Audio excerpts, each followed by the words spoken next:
All right, hello ALEKS students. So in this video, I'm going to be working on the ALEKS topic, naming and drawing small alkyl substituents. This is a great little topic where we get to practice doing multiple things, both naming and drawing and figuring out a few different small alkyl substituents.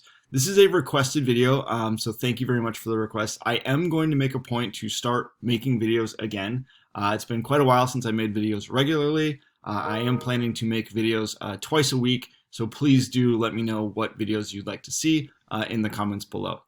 Let's go ahead and jump into this topic. The first thing that we need to do is figure out, there's a couple things we need to do for each instance, for each version of this question that we're gonna get. And the first thing that I would recommend is determining what your main chain is. So in this one, we've got 1, 2, 3, 4, 5, 6, 7, 8 carbons in a main chain.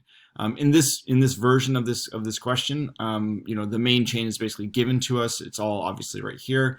The next thing we need to do is figure out the numbering. So we really do need to be very go through this stepwise, where we identify the main chain, we figure out the numbering, and then we sort of go from there. If you're not doing those two things from the very beginning, you're probably going to be making some mistakes. In this case, obviously, it's very easy for us to identify the main chain, to determine where our numbering is going to start and end.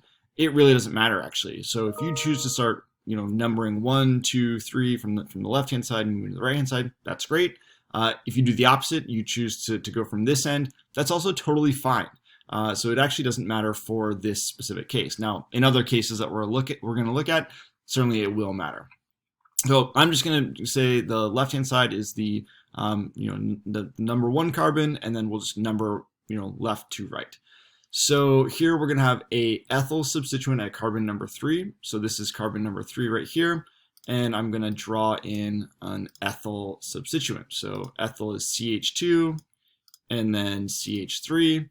So this is an ethyl group. So to know what these groups are, actually there's this great table here. And this table is something that I would highly recommend you memorize. And the way that I would recommend that you memorize this table is to actually draw this out on your own. So draw out a 4x4 grid, and then just fill this in from memory. And if you can't fill in the whole thing the first time, that's okay. Take a look at this, make sure that you fill it in, throw that piece of paper away, actually recycle it. And then make another 4x4 grid and then try again. If you are able to do that and just recreate this, you don't need to worry about, is it methyl, is it ethyl, is it propyl? You'll just have that skill to be able to recreate this on your own. And I would highly recommend that. Definitely be a useful skill for you as you move forward. But in any case, what we do need to know, take home from this is that if we've got one CH3 group, that's a methyl group, CH2, CH3, that's an ethyl group, so on and so forth. For the propyl, each of these have 3 carbons, so that's where the propyl comes from. But then the connection is the important part here. So if this is connected to one of the end carbons, so here this represents the bond to the main group, then that's going to be just a regular propyl. So if it's on this end carbon or this end carbon, if it's in the middle here of these 3 carbons, that's where we've got the isopropyl naming convention here for this isopropyl group. Okay, so back to our instance here. So we've put in this ethyl group, so we know that this is an ethyl group. It's at carbon number 3, but we now need to change this CH2, right? So now that we're starting to edit this carbon here now has 5 bonds to it. So I need to change that to a CH, right? So we want to make sure that these carbons only have 4 bonds once we're done editing everything. Now we need to add in a methyl substituent at carbon number 5. So here's going to be carbon number 5, and we're going to put in a methyl group. Again, we need to edit this one to make sure that we just have a CH here, and this should be good. So methyl at carbon 5, ethyl at carbon number 3. We have edited everything appropriately. Let's go ahead and check. And we've got our first one right. So we're going to go through the whole learning process here, fill in our learning meter. For the next one, we have a skeletal structure. So again, the first thing we want to do is identify the main chain. In this case, it's pretty straightforward for us. They're sort of putting it here for us. 1, 2, 3, 4, 5, 6, 7, 8. It actually doesn't matter if you start here or here, you're going to get to the same result. So 1, 2, 3, 4, 5, 6, 7, 8. That's totally fine. In terms of which direction we would be numbering from, we would start from the left-hand side here again. The reason I'm choosing the left-hand side is if I start here, then I've got a methyl group off of number 2, and then 3, 4, 5, I've got an ethyl group off of number 5.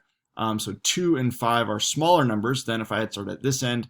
1, 2, 3, 4, 5, 6, 7. 4 and 7 are larger numbers, so we want to go with the smaller numbers. So we can go ahead and start filling this in. We've got a methyl group at location 2.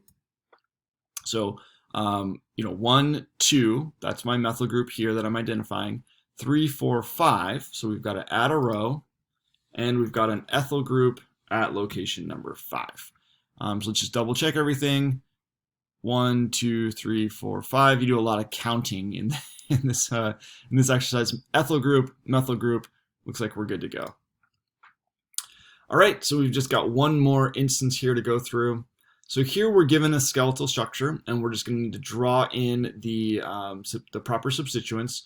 So again, it doesn't matter if I choose this as to be carbon number 1 or this over here to be carbon number 1. I'm just going to go left to right. Makes the most sense to me, and we'll just start plugging these in. Methyl substituent at carbon number 2. So right here, methyl substituent at carbon number 2. All we need to do is just draw that. And that represents a methyl group, right? This represents a CH3.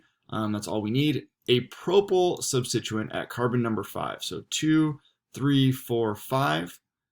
And propyl is going to be 3. So 1, 2, 3 carbons that are attached to this carbon number 5. And then because it's propyl, they're going to be, at one end essentially. And then isopropyl at carbon number 6. So here we've got carbon number 6. And then the isopropyl is going to be where we've got 3 carbons here, but then it's attached to the main chain from the middle carbon there. So this is our isopropyl group. So this should be it. Be sure your answer is a skeletal structure that follows all the usual rules. I think we should be good to go with this one. All right. So hopefully that's helpful. If there's any other questions you have about a specific instance that you ran into, definitely feel free to post that in the comments below. And thanks very much.